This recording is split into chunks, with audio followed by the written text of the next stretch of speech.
نہیں ڈاکٹر صاحب، یہ اس بات سے میرا اختلاف ہے، یہ سوچ بالکل غلط ہے. اس کی وجہ یہ کہ اگرچہ آپ کچھ تلاوت قرآن کر رہے ہیں یا کوئی آیت تلاوت کر رہے ہیں یا کوئی اسماء الہیہ میں سے اللہ کا نام کوئی ذکر کر رہے ہیں، تو وہ بھی ایک اللہ ہی سے مدد مانگنا ہے. یعنی تمام تر استعانت جو ہے، آپ نے پڑھا ہے نا، ہم سب پڑھتے ہیں ایاک نعبد و ایاک نستعین، یعنی استعانت مدد تو اللہ ہی کی ہے، بس یہ ہے کہ ہم دم کے ذریعے، درود کے ذریعے، نقوش کے ذریعے یا وظائف کے ذریعے اللہ ہی سے مدد چاہتے ہیں. یہی وجہ ہے کہ جیسے قرآن کہتا ہے وَجَاهِدُوا فِي سَبِيلِي لَعَلَّكُمْ تُفْلِحُونَ، اور اپنے نفسوں کے ساتھ جہاد کرو تاکہ تم فلاح پا جاؤ. تو ہم بزرگوں کی توسل سے، ان کی وجہ سے، ان کے صدقے میں اللہ ہی سے مدد چاہتے ہیں. ایسا نہیں ہے کہ اللہ نہ کرے، معاذ اللہ کہ کوئی بندہ کسی اور سے مدد چاہے. جیسے کہ غوث الاعظم نے ایک واقعہ اپنے بیان میں نقل کیا، حضرت ابو سفیان سوری رحمۃ اللہ علیہ کے بارے میں انہوں نے نقل کیا. حضرت ابو سفیان سوری رحمۃ اللہ علیہ ایک مرتبہ مغرب کی جماعت میں امامت فرما رہے تھے، اور جب وہ ایاک نعبد و ایاک نستعین پر پہنچے تو ان کو بے ہوشی طاری ہو گئی اور وہ گر گئے. اور جب ان کو ہوش آیا تو مقتدیوں نے ان سے سوال کیا کہ حضرت یہ کیا معاملہ ہے؟ تو حضرت ابو سفیان سوری رحمۃ اللہ علیہ نے جواب میں فرمایا کہ جب میں ایاک نعبد و ایاک نستعین پر پہنچا تو مجھے یہ خوف طاری ہو گیا کہ آخرت میں اللہ مجھ سے پوچھے گا کہ اگر تو مجھ سے مدد چاہتا تھا تو حکیم کے پاس کیوں جاتا تھا. اس خوف سے مجھے غشی طاری ہو گئی. تو بہرحال جو لوگ یہ سوال کرتے ہیں کہ اولیاء اللہ کے پاس، صوفیوں کے پاس، پیروں کے پاس جانا جائز نہیں ہے کسی مدد کے لیے، تو میرا یہ سوال ہے کہ اگرچہ وہ بیمار ہوتے ہیں تو ڈاکٹر سے مدد کیوں چاہتے ہیں؟ وہ ڈائریکٹ اللہ سے کیوں مدد نہیں چاہتے ہیں؟ بہرحال اللہ تبارک و تعالیٰ نے یہ تمام وسیلے پیدا کیے ہیں اور وسیلے تمام اللہ ہی نے رکھے ہیں، تو ہمیں ان سے استعانت لینی چاہیے اور ان کے ذریعے اللہ سے مدد چاہنی چاہیے تاکہ اللہ تبارک و تعالیٰ ہم پر کرم فرمائے. ہم پر کرم فرمائے. بہت ہی اچھے انداز میں آپ نے سوال کا آنسر دیا، اور آپ نے جیسے ابھی جو ہے وہ قرآن کی آیت سنائی ایاک نعبد و ایاک نستعین، جی، کہ ہم تجھ سے ہی مدد مانگتے ہیں. اور آگے اگر ہم اس کے جائیں تو اللہ نے کیا فرمایا؟ اللہ نے فرمایا کہ صراط الذین انعمت علیہم، جی جی کہ بالکل، مجھے ان کے راستے پہ چلا اللہ جس پر تو نے انعام کیا ہے. بالکل بالکل. آگے مطلب یہ دیکھیں آگے ہے اسی کیا بات. آنسر جو ہے ہم جی سب جی کو مطلب بتا دیا جی جی کہ اگر آگے بھی یہی ہوتا نا ذکر کہ نہیں تو صرف جو ہے وہ میرے ہی پاس آ، نہیں، اللہ نے آگے جو ہے بہت ہی بالکل بالکل فرمایا کہ صراط الذین انعمت علیہم، بالکل بالکل. غیر المغضوب علیہم ولا الضالین. بھائی دیکھیے نا ڈاکٹر صاحب، صراط الذین انعمت علیہم پر مجھے ایک بات یاد آ گئی. سبحان اللہ. ہمیں ان کے راستے پر چلا جن پر تو نے انعام کیا. سبحان اللہ. اب جب قرآن یہ کہہ رہا ہے کہ انعام یافتہ لوگوں کے راستے پر ہمیں چلا، تو اب قرآن سے ہی پوچھنا پڑے گا کہ وہ انعام یافتہ لوگ ہیں کون. سبحان اللہ. تو ایک جگہ اور قرآن فرماتا ہے انعم اللہ علیکم، اللہ اللہ یعنی ہم نے جن پر انعام کیا وہ 4 گروہ ہیں، اللہ. سبحان اللہ. انبیاء، صدیقین، شہداء اور صالحین. اللہ. یہ تمام یہ 4 گروہ وہ ہیں جن پر اللہ نے اپنا انعام کیا. یعنی ہم نے سورہ فاتحہ میں جب ہم نماز میں پڑھتے ہیں تو ہم نے دعا مانگی ہے کہ ہمیں انبیاء کے راستے پر چلا، صحابہ کے راستے پر چلا، شہداء کے راستے پر چلا اور صالحین یعنی اولیاء کرام کے راستے پر چلا. تو یہ راستہ تصوف کا، اولیاء کرام کا راستہ ہے. جس راستے پر غوث الاعظم چلے اور جو غوث الاعظم کے متبعی چلے وہ راستہ صوفیزم پر ہے. اور اسی طریقے سے خواجہ معین الدین چشتی سنجری اجمیری رحمۃ اللہ علیہ، اسی طرح اور اکابر اور اولیاء کرام جن کو جو بڑے معروف ہیں، بڑے نامور ہیں، جن سے تمام دنیا مطلب کہ آشنا ہے، تو ان تمام کا راستہ نیکی کا راستہ ہے اور صراط مستقیم ہے. اور یہ وہ راستہ ہے جو کہ ہمیں اللہ تک پہنچاتا ہے. جیسے غوث الاعظم فرماتے ہیں سنتوں پر عمل کرنا تمہیں سنت والے کے قدموں تک پہنچا دے گا، اور کتاب پر عمل کرنا تمہیں کتاب نازل کرنے والے تک پہنچا دے گا. تو اسی طرح ہمیں اولیاء کرام کے نقش قدم پر چلنا ہمیں اولیاء کرام تک پہنچا دے گا. اور مجھے بڑا ایک اچھا شعر یاد آ رہا ہے، مولانا روم نے فرمایا بشکل شیخ دیدم مصطفیٰ راہ نہ دیدم مصطفیٰ راہ بل خدا راہ. یعنی جس نے مرشد کو پا لیا اس نے رسول کو پا لیا، اور جس نے رسول کو پا لیا اس نے خدا کو پا لیا. الحمدللہ الحمدللہ. ماشاء اللہ حضرت، آپ جو ہے وہ بہت ہی خوبصورت انداز میں جو ہے ہمارے ناظرین کو سب سے ساری چیزیں سمجھا رہے ہیں.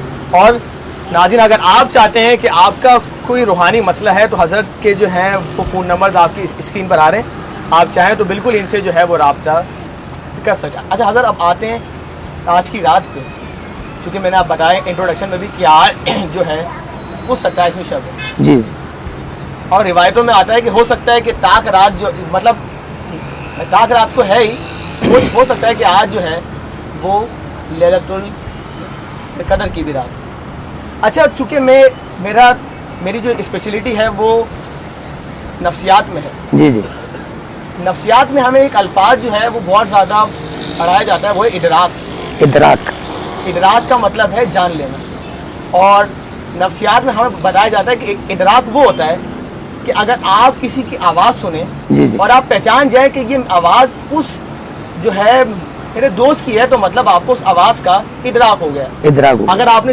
صرف آواز سنی جی جی اور آپ پہچان نہیں پائے کہ یہ میرے کون سے دوست کی آواز ہے، تو ہم کہیں گے آپ نے صرف آواز کو سنا ہے، جی جی آپ کو اس بات کا ادراک نہیں۔ مطلب ادراک کا مطلب یہ ہے کہ سننا اور اس کا مطلب جان لینا، اس کی معرفت حاصل ہاں کرنا۔ اس کی معرفت کے اس لفظ کا مطلب جی کیا ہے۔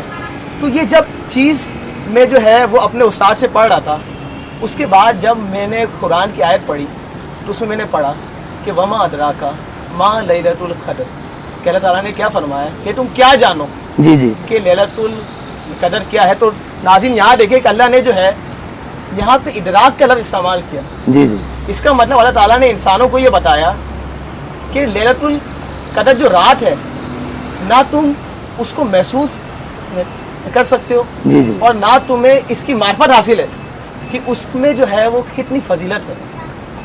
تو میں چاہوں گا کہ آپ یہ بتائیں کہ آج کی رات جو ہے وہ کیوں اتنی اہم ہے؟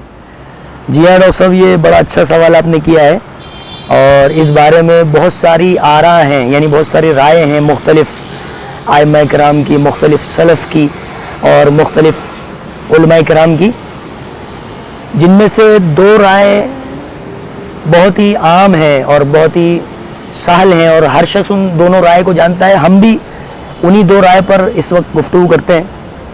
دیکھیے لیلۃ القدر کے بارے میں ایک رائے تو یہ ہے کہ یہ تقدیر الامور کی رات ہے، یعنی تقدیر الامور سے مراد یہ کہ اس رات میں پورے سال کی تقدیر لکھ دی جاتی ہے، سبحان اللہ، اور اللہ تبارک و تعالیٰ تمام تر اس سال کے فیصلے کر کے اور فرشتوں کے سپرد کر دیتا ہے۔ سبحان اللہ۔ تو یہ تقدیر الامور یعنی مقادیر طے کر دی جاتی ہیں، تمام کاموں کی، تمام انسانوں کی، تمام ہر چیز کی مقادیر طے ہو جاتی ہیں۔ جیسا کہ ہم پڑھتے ہیں اِنَّا أَنزَلْنَاهُ فِي لَيْلَةِ الْقَدْرِ، تو یہ جو قدر ہے اس سے مراد تقدیر بھی لیا گیا ہے، یعنی ہر شے کی تقدیر لکھ دینا اس رات میں، اس سے مراد ایک رائے یہ ہے۔ اچھا ایک اور رائے اس میں یہ ہے کہ یہ رات خود بھی بڑی قدر و منزلت والی رات ہے۔ اس بات کی تائید، اس رائے کی تائید جو ہوتی ہے وہ قرآن کی ایک آیت سے ہوتی ہے۔ اس میں اللہ فرماتا ہے اِنَّا أَنزَلْنَاهُ فِي لَيْلَةٍ مُبَارَكَةٍ، یعنی ہم نے اس قرآن کو ایک بڑی مبارک، بڑی بابرکت رات میں نازل کیا۔ تو بابرکت سے مراد یہ کہ بڑی قدر و منزلت والی ایک رات ہے۔ یہ دونوں رائے اس موضوع پر ہیں، اور جیسا کہ ہم سب جانتے ہیں کہ ائمہ کرام نے اور علماء کرام نے اس بارے میں کوئی تعین نہیں کیا، نہ حضور علیہ الصلوۃ والسلام نے اس بارے میں تعین کیا کہ یہ رات ان طاق راتوں میں سے کون سی رات ہے۔ اس کی ایک وجہ جہاں تک علماء کرام کی سمجھ میں آئی ہے اور ائمہ کرام کی سمجھ میں آئی ہے، اس بارے میں میری ایک رائے یہ ہے کہ حضرت امام رازی رحمۃ اللہ علیہ ایک واقعہ نقل کرتے ہیں اپنی کتاب میں۔ حضور علیہ السلام اور حضرت علی رضی اللہ عنہ ایک روز نماز کے لیے مسجد میں تشریف لائے، تو ایک شخص سو رہا تھا، اور جب وہ سو رہا تھا تو حضور علیہ السلام نے حضرت علی سے فرمایا کہ علی اس شخص کو اٹھا دو تاکہ وہ تیاری کرے اور اپنی نماز پڑھے۔ حضرت علی نے حکم کے مطابق اس کو اٹھایا اور وہ نماز کے لیے چلا گیا، لیکن حضرت علی نے حضور علیہ السلام سے عرض کیا یا رسول اللہ، آپ نیکی میں سبقت کرنے والے ہیں اور آپ یہ نیکی کا کام خود کر سکتے تھے، تو آپ نے مجھے کیوں اس بارے میں حکم دیا؟ تو حضور علیہ السلام نے فرمایا علی اس مسئلے کو تم سمجھ لو کہ اگرچہ میرے اٹھانے پر وہ نہ اٹھتا تو وہ کفر کے زمرے میں چلا جاتا۔ یعنی آپ ہم جانتے ہیں کہ اگر ایک شخص پر نیند سوار ہے اور اسے اٹھایا جائے تو کہیں وہ یہ بھی کہہ سکتا ہے بھائی جاؤ جاؤ مجھے ذرا آرام کرنے دو، تو اگرچہ نبی علیہ السلام کو یہ جواب دے دیتا تو وہ کفر کے زمرے میں چلا جاتا۔ لہٰذا حضرت علی کو حکم دیا اور انہوں نے اس کو جگایا. حضرت امام راضی رحمۃ اللہ علیہ نے یہ رائے ظاہر کرنے کے بعد اس طاق راتوں کے بارے میں فرمایا کہ اگرچہ اس قدر و منزلت والی یہ رات ہے اور اگر اس کا تعین کر دیا جاتا کہ یہ وہ رات ہے اور پھر کوئی اس کی بے قدری کرتا تو نہایت ہی عذاب کا مرتکب ہو جاتا. لہذا اللہ نے بڑی شفقت کی اور رسول اللہ صلی اللہ علیہ وسلم نے بڑی شفقت فرمائی کہ اس رات کو ان طاق راتوں میں چھپایا کہ اگر کوئی ناقدری بھی ہو جائے تو اس شخص کی پکڑ نہ ہو. جیسا کہ قرآن کہتا ہے کہ ہم کسی قوم کو پکڑتے نہیں جب تک کہ ان کو ہدایت پہنچانے والا نہ بھیج دیں, اور جب ہدایت پہنچانے والا پہنچ جائے اور وہ ہدایت پہنچا دے اور پھر وہ قوم نہ مانے تب اس کو عذاب میں پکڑ لیتے ہیں. لہٰذا ادراک ہونے کے بعد, جیسے آپ نے کہا نا کہ وما ادراک ما لیلۃ القدر, ادراک ہونے کے بعد کہ کون سی رات ہے اس کی قدر و منزلت کی ناقدری نہیں کر سکتے تھے. لہذا اللہ نے بڑی شفقت سے کام لیا اور اس رات کو چھپایا. لیکن ہمیں یہ چاہیے کہ ہم انہی طاق راتوں میں اس کو تلاش کریں اور جس قدر ممکن ہو سکے اس میں عبادت کریں اور اللہ سے گریہ وزاری اور دعا کریں اور قرب الہی تلاش کریں. دیکھیے اولیاء کرام کا طریقہ ہمیشہ قرب الہی کی طرف رہا ہے, نہ دنیا نہ آخرت. جیسے غوث الاعظم فرماتے ہیں کہ تم دنیا کو چھوڑ دو آخرت کے لیے اور آخرت کو بھی چھوڑ دو اللہ کے لیے. تو لہٰذا جب ہم آخرت کی طرف متوجہ ہوتے ہیں تو پھر بھی ہم اللہ سے دور ہیں. اولیاء کرام کا یہ شیوہ رہا ہے کہ وہ ہمیشہ رضا الہی پر کھانے رہے, رضا الہی پر انہوں نے توکل کیا اور اسی کی طرف رجوع کیا.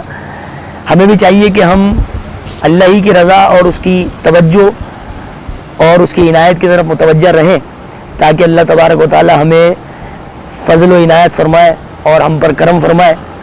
اور ہمارا مرشدوں اور اولیاء کرام کے پاس حاضر ہونا اور ان کی خدمت میں رہنا بھی اسی وجہ سے تاکہ ہمیں اللہ کی رضا حاصل ہو. ماشاءاللہ سبحان اللہ. حضرت آپ نے جو ہے وہ میرے تمام سوالات کا جواب بہت ہی آسان انداز میں اور بہت ہی اچھے سے دیا, اور آج میں نے بہت سارا علمی اور جو ہے روحانی فیض بھی الحمدللہ آپ سے جو ہے وہ حاصل کیا. ان دا لاسٹ میں چاہوں گا کہ ہمارے تمام ناظرین کو آپ کوئی میسیج دیں. جی ڈاکٹر صاحب, بات یہ کہ میں تو ایک درویش صفت قسم کا بندہ ہوں. تمام ناظرین اور سامعین کو میری طرف سے یہ عرض ہے کہ ہمیں چاہیے کہ ہم اپنے رسول پاک صلی اللہ علیہ وسلم کی سیرت کو پڑھیں اور اس پر عمل کریں, کیونکہ حضور علیہ السلام فرماتے ہیں کہ جب تک تمہیں ہر شے سے بڑھ کر مجھ سے محبت نہ ہو جائے تم مومن نہیں ہو سکتے. اللہ سبحان اللہ. اسی حکم کی تائید میں قرآن فرماتا ہے یا ایھا الذین آمنوا آمنوا باللہ ورسولہ, یعنی وہ لوگوں جو ایمان لائے ہو, ایمان لاؤ اللہ پر اور اس کے رسول پر. یعنی یہ جو تائید کی جا رہی ہے ایمان کی, یہ وہ ایمان ہے, یہ وہ لفظی ایمان نہیں ہے جو کہ ہم سب کہتے ہیں کہ ہم مومن ہیں, بلکہ یہ وہ ایمان جو یقین قلب والا ایمان ہو. یعنی ہر شخص جانتا ہے کہ آگ میں ہاتھ ڈالنے سے وہ جلا دے گی تو کوئی ہاتھ نہیں ڈالتا اس میں. لہذا جب ہمیں یقین ہو جائے گا کہ ہم مومن اس وقت تک نہیں ہوں گے جب تک کہ نبی سے محبت نہ ہو جائے, تو ہمیں محبت رسول کی ضرورت ہے, اور اس کے لیے ہمیں سیرت رسول پاک کا مطالعہ کرنا چاہیے کہ اس سے بہتر اخلاق حسنہ اور بہترین طریقہ کار جو نبی علیہ السلام کی سیرت میں بیان ہوا, اس سے بہتر طریقہ کار ہمیں کسی اور کتاب میں یا کسی اور سیرت میں نہیں مل سکتا. تمام مسلمان کو, مسلمات کو, مسلمین کو اور مومنین کو چاہیے کہ وہ رسول کریم صلی اللہ علیہ وسلم کی سیرت کا مطالعہ کریں اور ان کی سنتوں پہ عمل کرنے کی کوشش کریں تاکہ اللہ تبارک و تعالی ہمیں فلاح اور کامیابی عطا فرمائے. سبحان اللہ. ماشاءاللہ بہت ہی اچھے انداز میں آپ نے آخری میسیج دیا, اور آپ نے بڑی اہم بات بتائی کہ حضور پر جو ہے وہ پورا ایمان لانا بہت ضروری ہے. جی. تو مجھے وہ واقعہ یاد آ گیا صدیق اکبر کا کہ جب جنگ کا جو ہے وہ موقع تھا تو حضرت صدیق اکبر اپنے گھر کا سارا مال جو ہے وہ لے کے آ گئے. جی جی. اور حضور نے سوال کیا کہ صدیق اکبر کیا تم اپنے گھر کے لیے کچھ چھوڑ کے آئے ہو؟ جی جی. تو صدیق اکبر نے فرمایا کہ میرے لیے اللہ اور اس کا رسول کا بہترین. آپ کے بالکل بات بتائی مومنین صادق ہیں. اس بالکل طرح اگر ہے نا حضور پہ ایمان ہو جائے ہمارا, بالکل ہماری جو ہے وہ دنیا اور آخرت جو ہے الحمدللہ. دعا ہے اللہ تبارک و تعالی ہمیں ایمان کی دولت سے سرفراز فرمائے. اور کیونکہ ہمارا تعلق جماعت تصوف سے ہے تو میرے مطالعے میں سیرت نبی اور سیرت غوث الاعظم اکثر رہتی ہے. سبحان اللہ. تو اگرچہ ہم غوث العظم کی سیرت کو بھی پڑھنا چاہیں تو ہمیشہ ذہن میں رکھیے کہ کتاب پڑھنے کے لیے اس کا رائٹر کا جان لینا بہت ضروری ہے کہ وہ رائٹر کون ہے اور کس مسلک سے اس کا تعلق ہے. اس کی تصدیق کرتے ہوئے آپ کتاب کا ہدیہ کریں اور پھر اس کا مطالعہ کریں تاکہ صحیح علم اور صحیح عقیدہ اور صحیح نالج حاصل ہو سکے. آپ تک پہنچ سکے. ٹھیک ہے حضرات, تو جیسے کہ آپ کو میں نے بتایا کہ حضرت صاحب کے فون نمبرز آپ کی اسکرین پر ہیں, آپ چاہیں تو بالکل حضرت صاحب سے جو ہے وہ رابطہ جو ہے وہ کر سکتے ہیں. ناظرین آپ رکھیے گا اپنا بہت سارا خیال, آپ سے ہوگی ملاقات کل پھر انشاءاللہ. اللہ حافظ. ملکی اور غیر ملکی ہومیوپیتھک ادویات اور کتب کی خریداری کے حوالے سے ایک معتبر نام ہینیمن بکس اینڈ فارمیسی. اب آپ کی سہولت کے لیے ادویات کی ہوم ڈلیوری کا بھی انتظام ہے, تو رابطہ کریں 0321897067 نزد میٹرک بورڈ آفس نارتھ ناظم آباد. ہینیمن بکس اینڈ فارمیسی معیار اور خدمت کی اعلیٰ روایت, زیر نگرانی ہومیوپیتھک ڈاکٹر محمد طیب.